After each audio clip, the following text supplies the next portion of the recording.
Hello and welcome back to Focus Atlanta. Again, thanks so much for watching. In this last segment, we're going to talk a little bit about combating the holiday blues. I'm here with Alex West Steinman. Thanks so much for making time to chat about this. You know, it's such a fantastic time of year for some people, but for others, it can bring about some loneliness, some feelings of sadness. Can we talk a little bit about that? Sure. Yeah. This is a time I'm based in Minneapolis, Minnesota. So we are in a place of, deep darkness this time of year. And it can really bring about a sense of loneliness, not just this time of year, but honestly, in this period of time, in this post-pandemic era where people are kind of working more remotely, we've got folks kind of socially isolating. We've seen this kind of general increase of people reporting that they're feeling more isolated and lonely in their day-to-day. You know, you used the word that I was thinking about, isolation. You know, again, the pandemic played a large role in it, but it's not just that for a lot of people. They don't know how to get back into the flow of everything after all of that, shutdown period. Do we have any tips, any things that people can do to maybe help work themselves out of, any kind of sadness that they're feeling?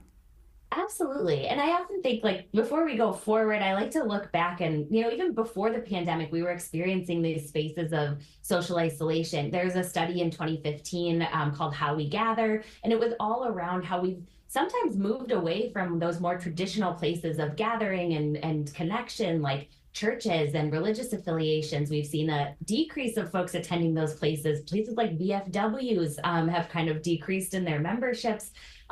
Just those kind of core, common, more traditional places where people have been gathering. And then exacerbated, like you said, by the pandemic, we saw people kind of really be all alone at home. And now in this space where people have options, we're seeing that rise of, like, think about like microbreweries and where people like to gather over something special.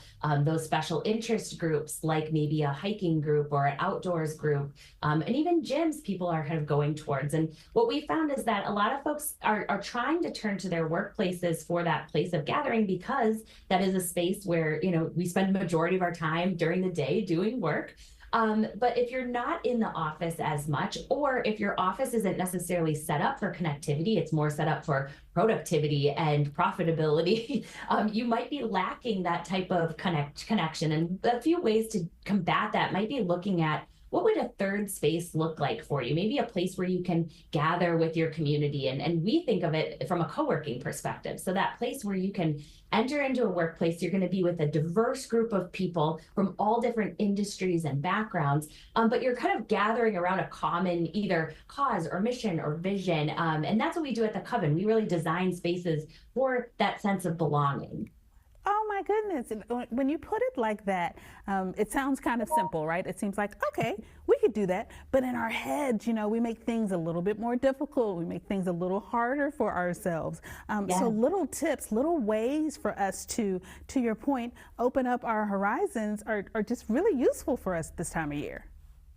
Absolutely. We've done lots of studies around human flourishing and what that means in community, and particularly in the workplace. Again, that's where we spend most of our time. And in this study that we did with over 2,000 professionals across the country, really only 24% reported feeling like they had a connection opportunity to someone else in the workplace. And similarly, only 20%-ish really felt that sense of purpose or ability to maintain meaningful relationships. And we know that particularly folks from marginalized communities often come to work and they have to put a mask on, or, the proverbial mask, or going to pretend to be someone else.